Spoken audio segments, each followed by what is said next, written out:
Should I take private equity money? Oh my gosh, is this a good thing, a bad thing? Today's guest, Brent, is going to help us navigate the waters of private equity and if it's a good thing for your business.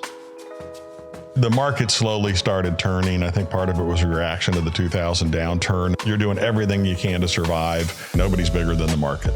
When is private equity the right solution versus other sources of capital and partnership? If the owner says, I want to sell my business and I want to stop working the next day, I want to leave, private equity is a perfectly good model for that. You need to be comfortable not knowing what you're going to do next. This idea of you need to go figure out what you're going to go do next, I think it's a little bit of a false premise.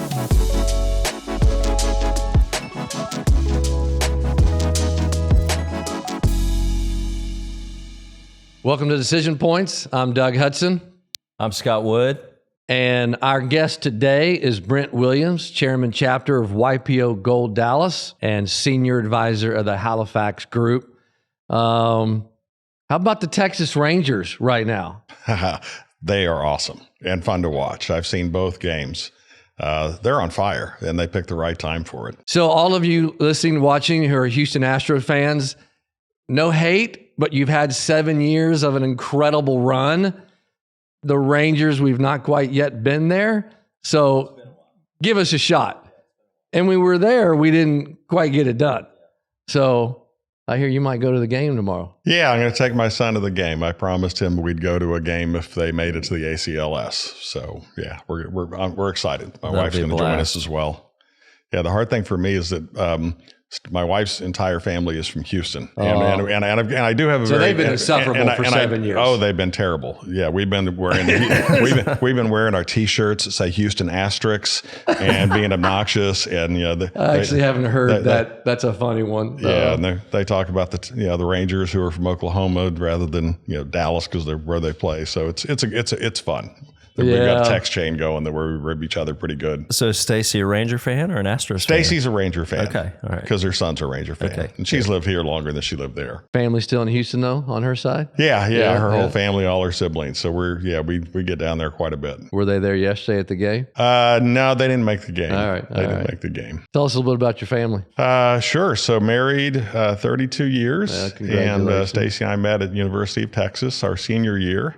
So college sweetheart. Yeah. We've got 3 kids. We've got our youngest, our son, who's 20. He's over at University of Arkansas in the business school. Woo, pig suey. Oh, I've learned I can call pigs like a champ. You can? Oh, I can. You want to do it right now? Not really.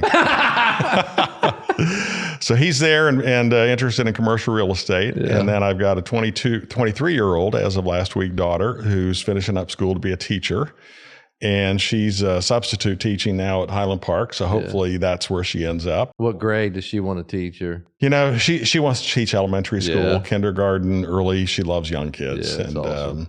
And then my oldest is 25, and she works for a product design consulting firm here in the Dallas area. So we've got all ours close, assuming our son comes home from Arkansas. But he likes Fayetteville. It's a nice town. Well, I live in Fayetteville now, so I've been there about 8 years. I'm a pretty pro Fayetteville person, so it's got a lot going for it. I agree. Maybe we can keep him. I hear you guys have a little history. We do.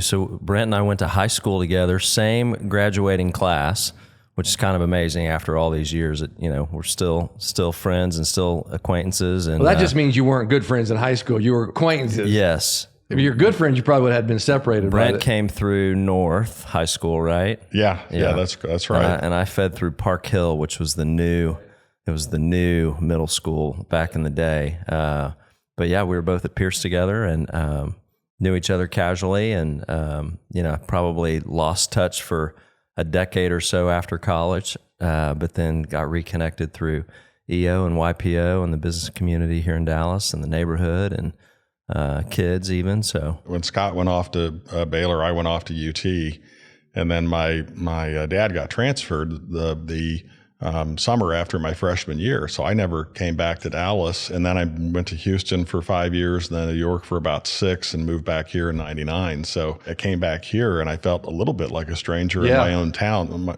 Richardson is all of a sudden the technology corridor. Yeah. It certainly wasn't that when we moved here back in 71. And then most people, they go back, or they have reason to go back to the town where they went to high school, and they keep in touch with all their high school friends, which I really didn't do that as much as most folks do. Yeah. So, but once I came back, though, it's great. I get to reconnect with people and catch up. So it's been nice homecoming. Yeah, and I missed that a little bit. I'm from Fort Lauderdale, Florida, and then I moved to Texas when I graduated college.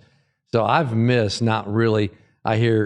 Scott and Mark, they went to college together. So it's fun to be in a town where you've got some deep roots. So we were able to make some deep roots here, but fun for you guys to be able to bump into high school buddies. So when you left UT and went to Houston, what was the first job right out of school? So I took a job with the Sumitomo Bank, which is not a household name. No. Because they don't have retail branches. But I haven't kept up with them. At the time, they were the third largest bank in the world, AAA, and this is when everyone thought the Japanese were the best business leader on the planet. So it was really a great time to be there. And I was in the project finance department, which meant we were doing construction and term loans for big projects. Most of it, we did a lot of cogeneration, we did natural gas pipelines, we did petrochemical plants. And so it was fun because we were working on big deals with big companies, lots of zeros. Yeah. I was the young kid in the blue suit showing up at the construction site with my hard hat on. But the fun part was just understanding on how all this stuff worked. Yeah. And I tend to be curious that way. And what were your roles? When you were on that construction site, what were you doing? Usually we were there to take a tour and for a bank meeting. Yeah. They weren't asking us any engineering questions. But that was just part of the underwriting process. Were those projects that you were underwriting, were those all in the U.S. or all in Texas, or were? They were all in the U.S. We did a styrene monomer plant over in Louisiana. We worked on the Kern River natural gas pipeline, which is basically between here and the West Coast. We did a cogeneration facility up in New York. So yeah, it was all domestic, but Houston was the center for Sumitomo, was the center for project finance. All right. And so keep going there with that. Yeah. Walk us through some of those first 10, 15 years of your career. When I was graduating college, I wanted to be a commercial banker. Okay. So that's what I went and did. Yep. And where Scott and I grew up, there weren't a lot of investment bankers running around, and private equity really didn't exist yet when we were growing up. So when I was at Sumitomo, I met a guy that worked with CS First Boston, which people our age know what that means, but but at the time they were one of the top investment banks in the country. Okay. And they were his name was Steve Greenwald, still remember Steve, and he was raising capital for a project that we were financing. And he and I hit it off, and I learned what investment banking was and what he did. And it just sounded so exciting to me. So I decided I needed to go do that. And so I left Sumitomo after 3 years and went back to business school, went to Rice, did very well there. I was number one in my class. And that helped me get to Wall Street, which is not an easy place to get, especially if you're not, coming out of, one of the top 2 or 3 schools. So I joined Smith Barney, and then in investment banking, went through the whole training program, and it was fantastic. Yep. And plus, Stacy and I, we get up to New York. I had no idea. I hadn't traveled much. I had no idea what New York really was. And this is just being in a whole other world. Yeah. And it was an exciting world. So with just lots of adrenaline, working crazy hours. For the first 6 months, I didn't have a single day off, including weekends. A typical week was get in at 9 a.m., let's say Monday through Thursday, get in at 9 a.m., about 8 o'clock, you'd take a break for dinner, maybe go to the gym. You'd work till 1 or 2. And you would do that Monday through Thursday. And was that told you were going to do that? Did you just learn that by osmosis? You knew what you were getting into. You knew you were getting into. Okay. By that time, you knew what you were getting into. Yeah. They grill you pretty hard through the whole interview process to make sure that you're not going to be shocked. And you and Stacy were married at this point. We were married. Yeah. She will make remarks about feeling not too married at the time, but Friday, Saturday, work till 10, Sunday, maybe only work till 6. I mean, that was a typical week. Wow. It wouldn't be unusual for you to pull 2 or 3 all-nighters in a week and work 100, 110 hours, which if you start doing the math on sleep and travel, it gets pretty crazy. And that was common in the industry. Yeah. It was common. I understand that it's not quite as intense now, but it can be. So did that, moved over to Payne Weber with a partner of mine, and And that's where I got exposure to private equity. My boss had coverage responsibility for the industrial group and the financial sponsors group. And at this point, private equity firms were very young. The industry really was created somewhere in the 89, 91 timeframe. Okay. And so this is going to be 95, 96. Yeah. So we were calling on Blackstone, KKR, Summit Partners, Vestar, the guys who grew up to be the big guys in the industry, Carlyle. But back then, they were just a bunch of guys in an office with capital trying to figure out how to get deals done. And so a similar thing happened as to when I was in banking, going to investment banking, as I started to figure out what was going on with private equity, it just looked so much more exciting. What I really gravitated towards was getting closer to the decision making. Interesting. Right? And that's what I still love about private equity, is being involved in the strategy, the value creation plan, and what do you do with that company? My favorite day is the day after closing, because that's when the fun starts. But at the time I was in investment banking. So my partner and I, we looked around, and a lot of the other investment banks had private equity practices. They're merchant banks. Payne Webber didn't have one yet. So we we decided that, Payne Webber should have this. And we had some ideas who the first employee should be.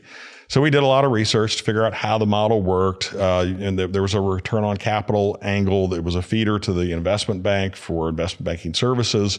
But one of the big keys was it was used for executive compensation, which gets the attention of the executives. Yep. So we put together a business plan, and we got an appointment with the chairman and CEO and went in and pitched it to him. And it didn't seem like a big deal at then, but in hindsight, you're like, okay, so you were like late 20s and you went in and pitched a Fortune 500 CEO. Yeah. Okay. Well, and we went back and forth. It's just, okay, great.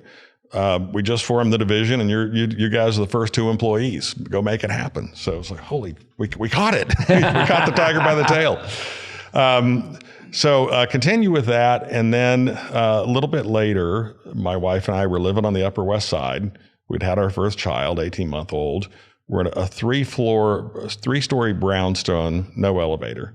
So imagine, every time you're going up and down with a stroller, let alone, car seats and cabs and getting on the subway. So we were looking for houses in Connecticut, and that's when I met my partners that we formed Halifax. Okay. This was 98 timeframe. Okay. Yep. So we worked through all the gymnastics on putting that together. But one of the stipulations was that Stacy and I were going to come back home to Texas. Okay. My family was here. Hers was in Houston. We were having kids and wanted to be around friends and family. So I started the Dallas office. I had 2 partners in Washington, D.C. and one in Raleigh, North Carolina. We started with 3 offices. We had this great strategy about being where the deals are and the competition isn't. That was what we tell people, but nobody wanted to move, was the truth. You were work from home early on. Y'all helped exactly. start the trend. What years did y'all live in New York? We were there 94 to 99. Well, I was there from 89 to 92. So we kind of missed each other, and I wasn't married and didn't have kids, but I had just the hassle factor of New York is just, it's just a pain after a while when you're used to living in North Dallas and you get in your car and you can drive to the grocery store. Or, we didn't have kids, so we weren't toting around car seats and strollers and all that. But there's a hassle factor that, and quality of life. And now it seems like the rest of the world is sort of figuring that out. As many are now moving to Texas. At the time, everything was so new and exciting to us. And the fact that the nature of living in a pedestrian city where when you walk out of your house, because you don't drive, you don't go get into your car in your garage and leave and go to another garage and an elevator where you are really sealed off from people. You walk out and you're on the street and there's 1,000 people there every day from all over the world, different languages, religions, races, you name it. And that was such a rush, a shock. And you're meeting these people from all over the world, having these great conversations. So it was exciting. But I do remember carrying the stroller down the steps to get on the subway. And then you're on the subway car with your stroller and people are like, oh, your baby's so cute. And they want to lean in and you're like, get away. Don't sneeze. It does seem like the New York, it is the convenience factor. It starts just to wear on. And I guess maybe if you were born and raised there, that's all you've ever known. you're used to it. But if, like you said, if you move in, it's difficult. Well, and then the decision you guys are about to make, which is we can go buy a house in Connecticut or someplace, so now you get the suburban lifestyle, but then now you're on a train, back and forth every day, for, whatever, 30, 45 minutes, an hour commute, every day. When you try to explain to people what's so great about Dallas, and there's a ton of things great about Dallas, but one of the things inevitably is it's easy. Yeah. It is just so easy to live here. There's no hassle. You can get around. The traffic's not that bad. People are friendly. People are open. It's entrepreneurial. People want you to succeed. There's such a positive can-do spirit here that coming in, plugging in, even if you're an outsider, it is easy, which is why so many people move here and never leave. And I'll never forget, like, the first 2 or 3 gas stations and every place I went, everyone was just saying, "Hey, how are you?" Hey, in South Florida, you don't speak unless spoken to, and the friendliness was incredible. Well, I want to know. Okay, so you start Halifax, 3 offices because that's where the deals were. What's the first deal you all did? And tell us good, bad, and ugly of the first deal you all ever did. Sure. Yeah, the first deal we did, we bought a controlling interest in a company called National Packaging Solutions Group.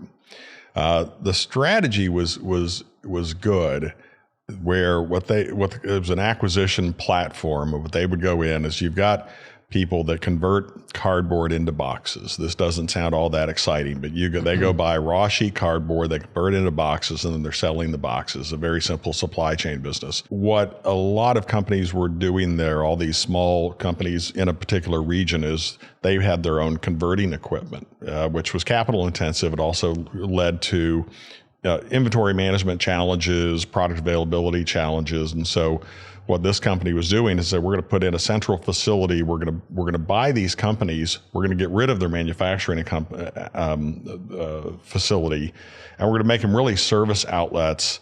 And we're going to, with a technology platform, we're going to turn this really into an inventory management business, so that we will go, because if you're running a manufacturing operation, you got stuff coming off the line, you need the boxes to put it in, and you need the sizes, the assortment, you need everything. And so we were kind of a JIT solution.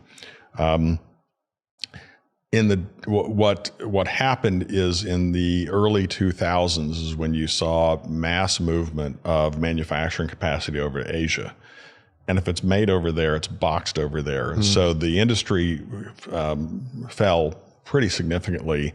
And then the big Weyerhaeuser and GP, the guys who were our suppliers, decided that they needed to get into our business. So our first deal, we were super excited. We lost all of our money. It was a total train wreck. I didn't know that when I asked this question. I want you to know. So thank you for the honesty and not jumping to deal number 2 or 3. When you close a deal, you don't have this crystal ball of exactly what's going to happen. You have a thesis, and your thesis is generally, I think this is a good industry to be in, and here's why. And you have a lot of analytics that support that belief. It's not random, right? And that's what your diligence centers on, your commercial diligence. I think this company is well positioned in this industry, and I think we've got a good management team here. And if any one of those isn't perfectly true, then you're going to have part of your strategy is going to be, hey, this is a great company. We think we can improve its positioning. This is a pretty good management team. We think we can add some resources and make it a great management team. We think we can grow it faster. We think if our market's doesn't have plenty of white space, we may go in and say, let's expand the addressable market here so that we have plenty of runway. But those are the things you do. But at the start, you're putting yourself in the position where you think you'll be able to win. Yeah. But you're not winning every time. So you got to play the game. And then, the industry throws curveballs at you. The economy throws curveballs at you. Some of them are hanging curves, and you can hit them out of the park and you get good luck. Sometimes, they're right down the middle, and you swing and you miss. So it's not a perfect outcome, but you're trying to put yourself in a good position. If you play Texas Hold'em, it's like poker, right? Your goal is to get the other guy's money in the pot when you have the best odds. That's what we're doing, but they're just odds. there's still bad beats. So no, not every deal is a good outcome. Did y'all raise a fund initially, or was this just a single? No, we raised a $200 million fund from traditional LPs. All institutional LPs at that time? Yeah, all institutional. Okay. Yeah. And So go ahead. How long did that process take, being the first fund? It took about 18 months. So we had an advantage. We had two partners in our funds who were not managerially involved. They didn't have any governance rights, but they helped get us off the ground. Two guys who worked together for Bob Bass when he left Bass Brothers Enterprises. One guy was David Bonderman, who went on to start Texas Pacific Group, which is now TPG Capital, and he did all the buyout work for Bob. And then his partner, who was the head of the Robert and Bass Real Estate Group, Tom Barrick, who went on to form Colony Capital. And so they were partners in our general partner, and it gave us a lot of credibility in the market because they were something. Colony was one of the most successful independent real estate private equity firms in the country. Tom was on Fortune magazine as world's greatest real estate investor. Bonderman, his legend is pretty well known. So when you have those guys, it gave us access to all of their resources. In the firm, there were about 11 funds that we called the TPG family of funds that were non-competitive. They weren't overlapping. There was a distressed debt fund, there was a Russian fund, an infrastructure fund, a venture fund. We were the small cap buyout fund. So that was very helpful in getting LPs' attention and also getting a lot of warm introductions. That's great. So in that first fund, $200 million, how many investments did you guys make? 10. And then were the other 9 a little better than the first one? They were. You never want to lose money in a deal. Yep. You pretty much don't ever want to lose money in anything, right? Exactly, right. But to walk in and really, get your teeth handed to you on the first deal, talk about a wake-up call. Talk about hey guys, we need to get our act together here if we want to have a fund too. And it gives you an incredibly intense laser focus on getting your house in order, figuring this stuff out. And whenever you start a firm and people come together, and Scott, you and Mark probably went through this a little bit, everyone has their idea of what we want to do. Yep. But and you have to transition from what the individuals want to do to what the team is going to do. And to do that with us, where we had the starting partner set, not all of us had worked together before. This was a galvanizing moment. So it's terrible to lose money, but it's one of the best things that could have happened to us. 100%. And one of the follow-up questions on that, Scott, is: did you make those 10 investments pretty much around the same time? Were they more staggered? And then how quickly did that first deal go bust? Because to your point, it did galvanize you guys, but it sounds like, fortunately, you were able to learn from it quick enough. Typical private equity model, you raise a fund. Yep. You have 5 years to deploy the fund, meaning make your investments. We took about 5 years to fully invest that fund. So you're doing 2 deals a year. Yep. And then you have another 5 to 7 years, depending, there's an extension period, 5 to 7 years to exit those investments, typically you'll own a business for about 4 years. Yep. The industry average is probably right now about 4.5 years. It used to be shorter, closer to 3.5. The deal didn't, though. The market slowly started turning. I think part of it was a reaction to the 2000 downturn. And so when you're just fighting against it, you're doing everything you can to survive. But eventually, as we say internally, nobody's bigger than the market. Yep. Yeah. It's very beneficial. I love what you said, Brent. No one wants to lose, but I think every coach, every business owner will say pain is a tremendous instructor. And to your all's timing, it's so beneficial as you look back that it happened sooner rather than later, because you all were able to you say, okay, this is real. Over the arc of your entire career at Halifax, how many funds did you guys raise? The first one was $200 million. What was the last one? And then how many companies did you invest in over the course of that time? Just so our audience has a sense for. So Halifax is currently raising its 5th fund, which I think will be wrapped up by the end of this year. Prior to now, we raised 4 funds, total equity capital about $1.7 billion. If you pair that with the debt, it means we bought companies worth about probably $3.5 billion, and we did 42 platform acquisitions, and then with add-on acquisitions, probably close to 100 transactions total. And then today, how many people at Halifax? Currently, they've got about 35 people at Halifax. Yeah. And your role today? I am a newly minted senior advisor. So up until last year, I was a senior partner with the firm, along with my other three partners. And we sold the business to the younger generation of partners. And that deal closed at the end of last year. So I pivoted to senior advisor, which I'm here to help. I'm highly supportive. I'm an investor in the fund.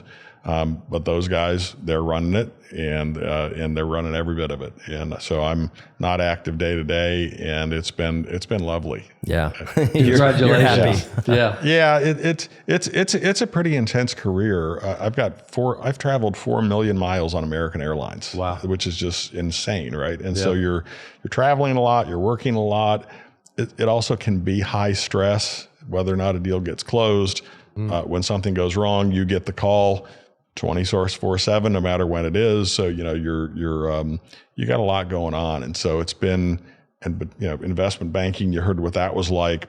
Private equity is also pretty intense. So it's been, for the first time in my life, for 6 months, I've actually had free time, and it's been lovely. I'm getting involved in other things. I'm not hanging up the cleats by any means, but it's been nice just to take a pause. So at Halifax, in our first fund, every deal we did, we bought from an owner, entrepreneur, founder type. Yeah. Right. So we tried to keep doing that. Ultimately, we as we got larger and our deals got larger, we had to start buying from private equity firms or from corporate sellers. But we really cut our teeth on buying from entrepreneurs. And so I was involved in a lot of transactions where we were buying a company from somebody, and then they either at the time of the deal closed, exited the business, or the plan was for us to hire a replacement for them so that they could exit the business. So I've got a pretty good Rolodex of people who have gone through this transition. So I reached out to all of them and said, okay, great. I knew this was coming. We've been planning it for a long time. It wasn't a surprise. What am I going to go through? Tell me what you wish you'd have known. And one of the things people say is, okay, you're going to feel this incredible pressure as this gets closer to want to figure out what it is you're going to do next. And as soon as the deal closes, you're going to feel like, I need to go do something. Just resist the pressure and be very intentional about not committing to anything for at least 6 months. Because your perspective is going to change. Your view on what you're interested in is going to change. And just enjoy it. Enjoy getting off the hamster wheel and slowing down, because you've probably never really done that. And so I've been following those instructions. And then they say, and the same thing, they're like, okay, now after, depending on the person, after about 6 to 12 months, you'll have traveled, you'll have exercised, you'll have gotten your handicap down. You've worked off that to-do list of all those things you said, I'm going to do those when I have more time.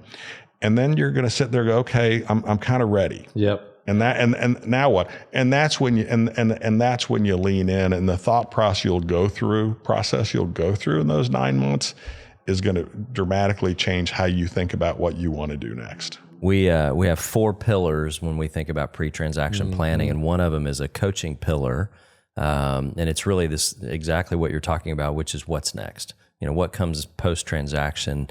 And when you talk to business owners and entrepreneurs, you can't take the entrepreneurship out of an entrepreneur, right? Like, to your point, and we've said the exact words you did, which is, you get all your to-dos done, you get healthy again, you lose that extra 10 pounds, you run a marathon, you get your handicap, whatever the checklist is, and it, maybe it takes 12 months to get all that stuff done. Now what, right? And if you've still got that entrepreneurial gear inside, or that business gear inside, at mid-50s, there's a lot of time left. 100%. A lot of idle time left. So what are you going to do with that time? And, how are you going to use that time? And so part of our pillar is this idea of working with entrepreneurs to spend some time on that prior to a transaction. we give the same advice, which is don't do anything for a year. Don't make any big decisions. Don't make any big purchases. Don't buy the plane. Don't buy the second home. Just wait. And one of our other guests said, you've got to be comfortable kind of sitting in that uncomfortable space of not having the hamster wheel going because you've been accustomed to that for 35 years of your career. And now all of a sudden you're not on the wheel anymore and it feels weird or odd, but actually it's a really good thing if you can be comfortable with it. You need to be comfortable not knowing what you're going to do next. It's not a question you can answer, and it's not a question you should answer.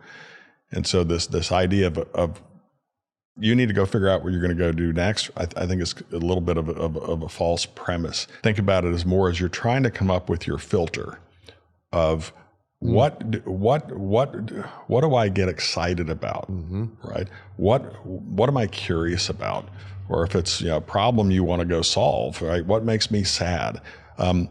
Looking back, what do I enjoy? Do I enjoy working with people? Do I enjoy figuring stuff out in a back room? What kind of people do I want to be surrounded with? Do I want to have to show the obligation to show up at an office once a day or once a week? Do I want to be untethered? If you can start just answering all those questions and you really build a decision-making filter so that as then you're evaluating things and people are going to come up to you and they're going to try to get you involved in stuff, you have this decision-making filter that says, okay, well, Scott came up and said, hey, would you come get involved with us and do this? And you can go through and you can very quickly say, no, I'm flattered. Thank you. But that doesn't fit my filters. And then if you come up with ideas on your own, maybe you're an entrepreneur, you want to go start your next business and you get all excited about it. Well, go check to get that means I can't do this and I probably can't travel and my wife's not going to be happy about that. Maybe I just want to find a young entrepreneur, back them and be a mentor, right? So I think just you need to understand yourself at a pretty deep level, I think, to make that decision. Otherwise, you're going to be reactive. And I've talked to people who've made this mistake. They're reactive, and it's very flattering to be wanted. And people are going to want to pull you in because you're successful and now you're available. And, that sounds good. I want to do that. Oh, be on a board? Yeah, that sounds great. And then all of a sudden, you're committed, you're back on the hamster wheel, and it's not doing stuff that you're really excited and passionate about, which is, I think, a massive But you're not in a controlling position that you used to be in. It's just a little bit of a recipe for it can be disaster. Well, it's so well said, because what happens is you're on the treadmill, the hamster wheel. You're running fast for however many years, running a company, doing what you do, and then all of a sudden it stops, and now you have this vacuum of space, and the tendency is to want to go fill it up, and maybe some extra money. Because yes, for sure, you have this vacuum of space, and so it feels odd to not have, to be so busy. So you want to go fill the space.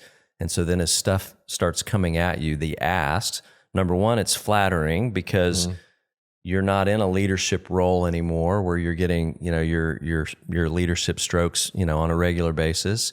You're also not busy.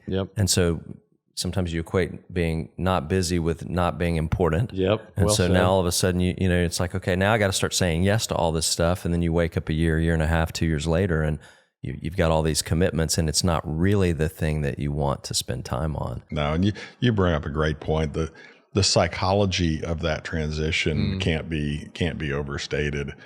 You're going from a position where you're the boss. You have authority. Doesn't matter what the source of that authority is. You have authority. People laugh at your jokes. The whole thing. You can go do whatever you want. And then for a lot of people, their social network overlaps with their business network. And they get a lot of self-esteem from who they are and their positional authority. And so all of a sudden, you don't have a title. You don't have a business card. Your identity is completely wrapped up in that. Yeah, there are some people who are shockingly uncomfortable, crazy uncomfortable. I won't have a business card. And I get it. I'm not discounting it at all. And I went through some of these same feelings as I'm exiting Halifax. That's part of the transition that people have to make. And I think that's part of the reason you have to wait for that year, because those transitions, they don't take place quick. That's No. right. Well, the other thing that I find interesting about the transition is that when you're operating and running a company or in the middle of a transition like you guys were, you don't really have the downtime and the quiet space to go think about what's next. No. Because you're in it. And until you're not in it, you really don't, it's very hard to pull away and say, okay, I'm going to fast forward a year or 2 years post exit and begin to think about what's next in kind of the quiet space and formulate the matrix and, what are the things that are important. You're in it. And then only when you're not in it do you really have the time, but then that's when it gets uncomfortable. You're watching, listening, Brent, when you walk through that matrix filter, I hope you will rewind it and write those things down. Those 7 or 8, 9, 10 questions you had, I thought were so practical as you're thinking through such a significant transition. I'd like to back up a little bit to so many of our business owners listening. Scott and I have talked about it. We still talk to so many people on the pre-exit side of it. Yep. They have a chance to listen to you. It's like getting quarterback lessons from Tom Brady. Seriously, you've done more reps than Scott and I have. You got 100 business owners listening right now, maybe 10,000, I don't know. And they're asking the question, Brent, to take PE money or not to take. What are you looking for in a leader or in an organization to invest in? Let's start there. What is your decision-making matrix that if you had to put it in a formula, coach us up, and I'm a business owner. What are you looking for? Why are you going to invest in my company versus Scott's company? It's hard to tell from the outside, but internally, they're usually pretty specialized. They have a niche, and there are things that they do and there are things that they don't do, right? So you've already eliminated a significant portion of the economy of companies you would invest in just by your investment criteria. And it'll be on the private equity firm's website, right? Yep. But if I'm an entrepreneur, I'd want to look at and I'm talking to a private equity firm, I'd want to look at that website. And let's say I own 30, Chick-fil-A's. Yep. I want to look on there and say, okay, we've invested in franchisees. Yep. Right. I mean, you want to make sure that you're in the center of the sweet spot. But once you put that aside, I mean, the things we were looking for, and this is not going to be all that unique. I'm going to try to keep it generic.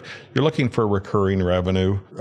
You're looking for a company that has good free cash flow, a company that you think is well positioned in its industry. So an industry that has industry leadership.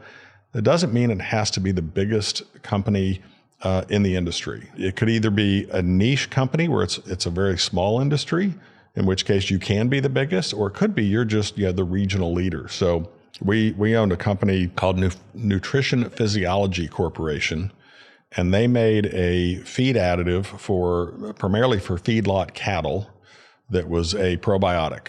And so probiotics, they improve gastrointestinal health. So what does that mean? Well, for a cow, that the stomach, that's kind of the engine of the cow. So for no more time, water, or food, all of which costs money, by taking our product, they would gain more weight. Their stomach would be healthier, so they'd absorb more of the nutrients out of the food, and they would gain more weight. So you'd pay about $1.80 for our product during the feed lot cycle of that animal, and you'd get another $20 worth of meat. Okay. Pretty straightforward ROI. This is a tiny niche, right, of probiotics for cattle, right? And we also did dairy cows, and we had a poultry product and an equine product. But they were the leader in the world for what they did. Best in the world, best in the country. 80% penetration in the U.S. feedlot market. Wow. And I'm not going to bore you with feedlot, but our practices here are different than other countries. And so they dominated. And a great company. So we also had a home healthcare business in Arizona where home healthcare, we're competing against the big boys, the $1 billion boys, and our business was like 80 million of revenue. But they were number 2 in the area, and 2 great entrepreneurs, Tom and David, better service, better hustle, better systems, more responsive, and you could outcompete the big guys who were slow and bureaucratic. So within that market, they had more density than even the big guys have. So there's different ways you can exhibit leadership. And then you want an industry that you hopefully is at least flat, if not growing, and then a clear view on how you can go create equity value from this platform. And so part of that needs to be whoever owns that business now needs to have that vision of they see something. Okay, if we can go do these things right, if I had a partner, if I had more resources, I could go accomplish X, whatever that is, right? I could launch a new product. I could get into a new market. I could go into new geographies, another state. I could buy a competitor, whatever this vision is that they see. And private equity enables them to do that. And we're looking for that same thing. If we sit in a management presentation and this happens, and you say to the owner or the management team, so what's your strategy here? And they say something like, well, isn't that what you guys bring to the table? Okay, we're out. Yeah. Right. So we're looking for somebody who understands their industry and their market and the opportunity set.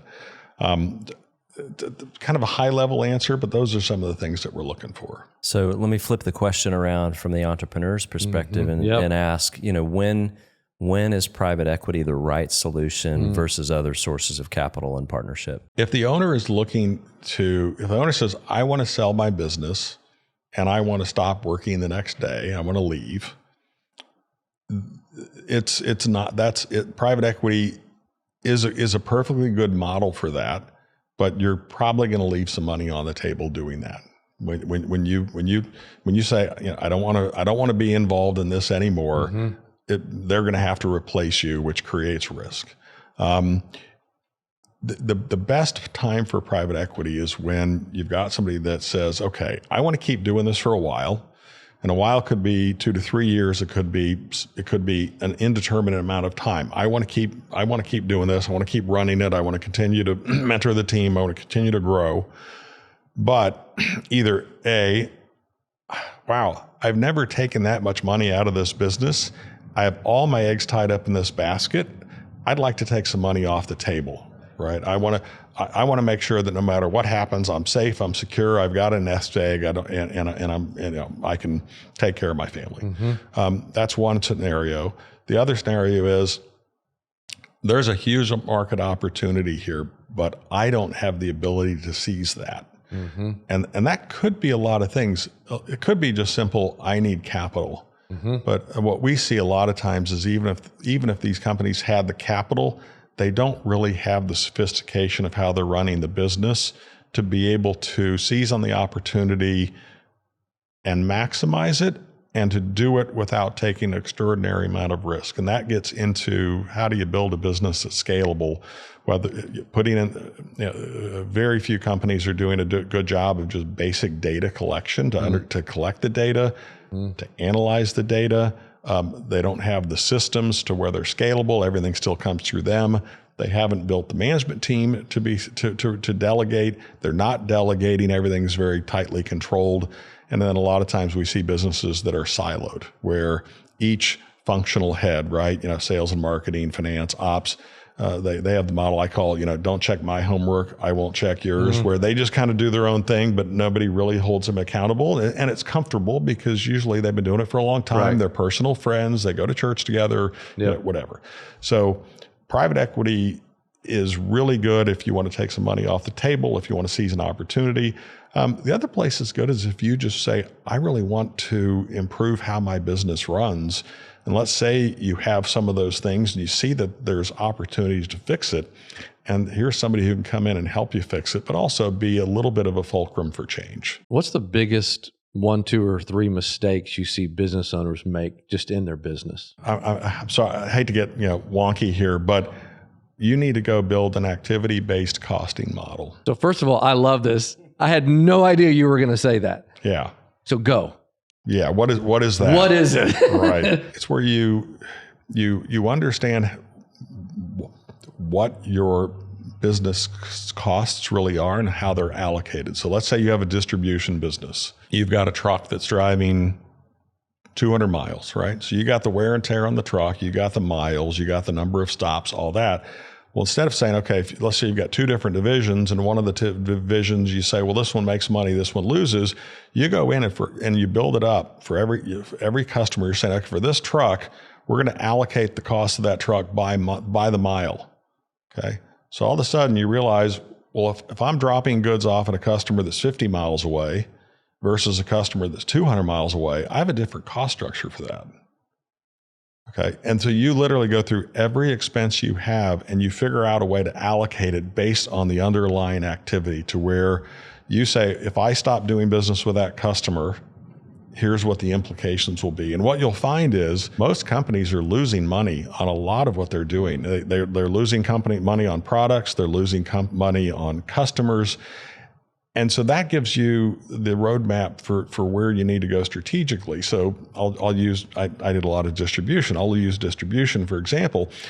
If you got a customer and they're 1,500 miles, or not, probably 500 miles away, and which is extremely far, and you're losing money on them, there's ways to fix that without firing the customer. You say, well, right now I'm going out there twice a week with $250 worth of goods.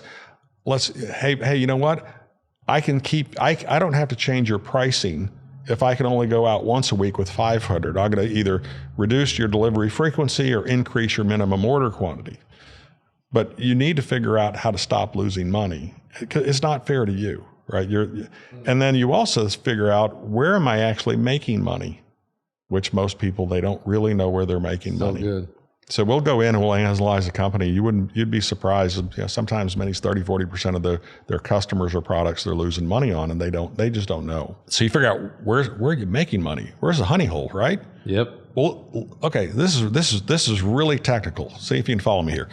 The stuff where I'm losing money, I want to do less of that. The stuff where I'm making money, I want to do more of that. And now you've got the beginning of your strategy. It's so simple. It's so simple. But when the business is right here and there's just enough money in the bank to keep everything going, people aren't stepping out and taking the time to work on the business. So you've watched hundreds of entrepreneurs exit over many years.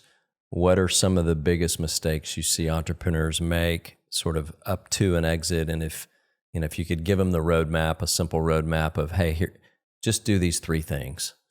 Like, you're going to exit, you're going to get a pile of money, but just please do me a favor, do these three things or four things before you exit. What would those couple of things be? The overriding message is start planning earlier.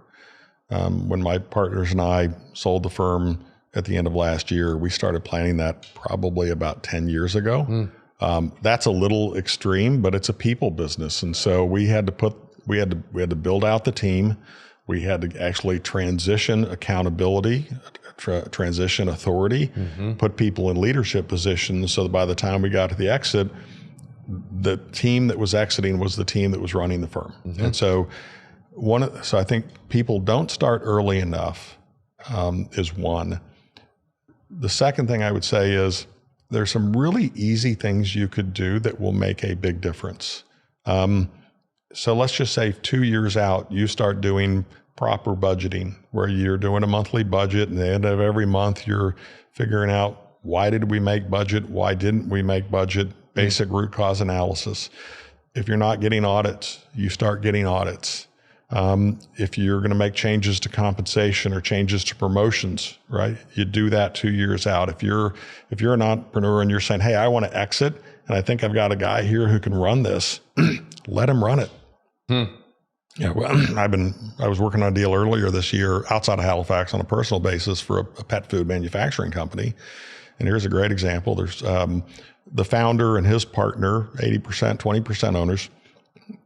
And they have this business, and they're trying to explain to us, well, I've got this guy who he can run the business, and our bookkeeper controller, she can be the CFO. Well, it doesn't ring true. And I don't think they're being dishonest. I think they actually believe that they can. Right. But right now, the 20% partner is doing the CFO work, and the founder is he's running the business, and they're signing checks. And they approve expenses, and they still have relationships. They still have offices, and they do a lot of remote work, but that they're holding the reins. And so I'm looking at it saying, well, Maybe they could do it. I don't know. They've never done it before. Mm-hmm. And I know what a plus professional manager looks like, who I know can go in there and crush it. And usually that person they're pointing to doesn't look like that. Doesn't mean they can't do it, but I'm going, okay, maybe they can do it. So do I take a risk where maybe they can do it, or do I have to bring in new people? If I bring in new people to occupy those positions or to provide coaching, what's that going to do to the culture? Are these people going to leave? It opens a lot of risks. And I don't think entrepreneurs understand the risks on the buyer side of the business that go through. So plan earlier, make changes earlier. And the last one, during the whole process, be extremely honest and forthright. And that may sound simple, but, and I'm going to try real hard not to throw anybody under the bus, but when you're going to exit and you hire your investment banker and people are trying to figure out how do we maximize value, there can be people who suggest, well, there's a game, let's add back all these expenses and say they're not recurring. Okay, and then we look at the data. They're like, oh, look at all these non-recurring expenses. That's a head scratcher. Okay, let's put together projections that aren't realistic. Well, what you're doing is we're going to analyze the business better than they've analyzed the business. That's what we do. We're really good at it, right? And so, and you're not going to be able to hide anything. And we're going to go in there. We're like, okay, the add backs aren't real. These projections are nonsense. So you're walking into a negotiation where you've immediately lost credibility, right? And you can't ever get it back. So the better answer is where, and this is maybe, this is in the tail, right? 2 to 3% of the time this happens. You go in, everything's solid. The add backs are what they're supposed to be. Because no matter what you put in there, we're going to bring in our accountants. We're going to figure out the reality. Our number is going to be based on our number, not yours, right? But you're like, wow, okay, those are the right numbers. You look at the projections. You know what? That's probably the budget we'd have in place, which means it's a little conservative because we want to hit our budget. And we end up putting in our internal model numbers higher than they have in their model. So your model isn't a cap on valuation, but all of a sudden you're like, these guys are honest. These guys are easy to deal with. They understand their business. They're credible. I'm excited about partnering with these guys because it is a partnership. Unless you're walking away the next day, it is a partnership. And so my advice is pretend you're partners day one and treat each other like that. I want to come back to the conversation earlier around, your post-transaction now with Halifax, 6 months out, and you're going through this process of what's next. Where are you in that process? I've figured out what I'm really excited about and the types of things that I want to be involved in and things that I don't want to be involved in.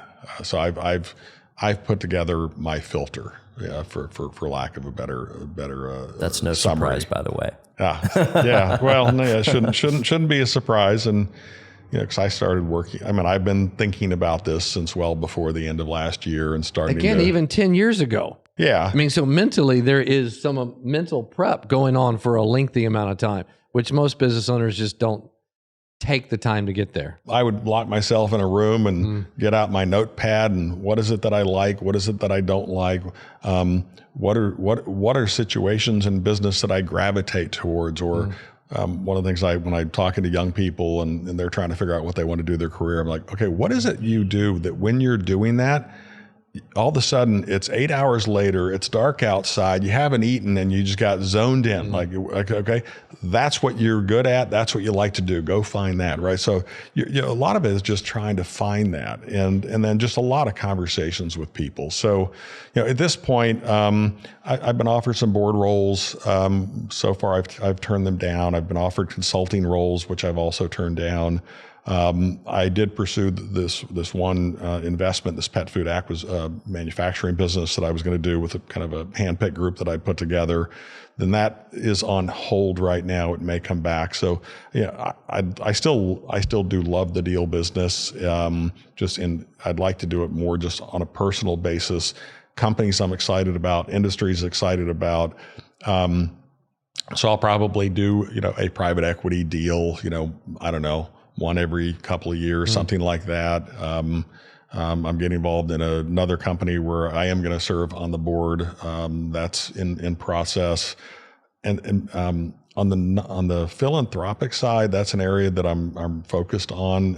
It's probably my highest priority right now. When you worked as much as I did, I didn't have time to do that. I didn't, I wasn't involved, with charitable foundations and boards. If I had an extra minute of time, it was going to be with my wife and kids. Yep. And so I turned down all kinds of, people wanted to take me to, let's go play golf in Scotland, or let's go do this, and let's go on a ski trip, because people wanted to entertain us, and I would just turn it all down because I don't have the time to do that. Yeah. But now I do, right? Yeah. So I'm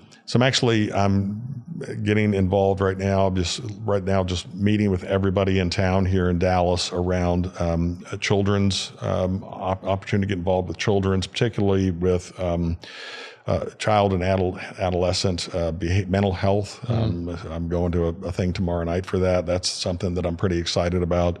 I've gotten way overly involved down at University of Texas, which is fun, and that's where Stacy and I met, so that's pretty good. I get some good tickets. We had a fun event last week where we brought the athletic director, Chris Del Conte, in with his friend Greg Byrne, who's the athletic director at the University of Alabama, and had about 150 people at dinner, and just went through NIL and transfer portal and all that. So I'm still a junkie. So at this point, it's going to be those types of things that roll up. I don't want to go into a position where I have to show up every day. Yeah. I want it to where if my wife and I say, hey, we want to go on vacation for 2 weeks, that's okay. And I'm not having to check in on conference calls or do things like that. So I do like the flexibility that I have. And then I've got some other small projects I'm always working on. Can you name one of them or genre? Oh no, this is just around the house kind of stuff. We're building a lake house, so I'm way over indexing on that right now.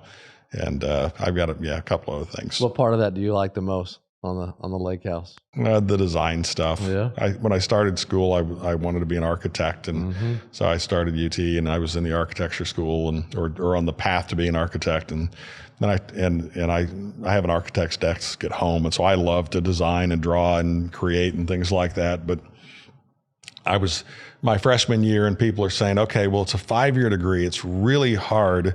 And when you get out, it really pays terrible. It's like, okay. They were not great at sales. Yeah. But they were good at finance. Yeah. So I decided, okay, business school. Yeah. So I pivoted over and went to finance. Sounds like it turned out okay. Yeah, it turned out okay. I'd have been a great architect though, Scott. I can't wait to see the lake house. Yeah. Well, you got a long time to go pursue that. My wife calls me a frustrated architect. I love it as well. If you're watching and listening, Brent, I can't thank you enough. I think one of the things, Scott, the word filter and thought process, and you said when Scott was describing you, is thoughtful, and your pragmatics about how you're thinking. One of the lines that stood out to me when you were going through your filters, you said, what makes you sad? And so as you're thinking through, that starts to tap into that purpose part and how you apply and how any of us apply. It's one of the filters. What are we good at? What do we enjoy? What makes us sad? What makes us happy? Thank you for choosing Decision Points. Brent, we cannot thank you enough. We wish you the absolute best in all of your home projects and business projects. Thanks for joining us on Decision Points.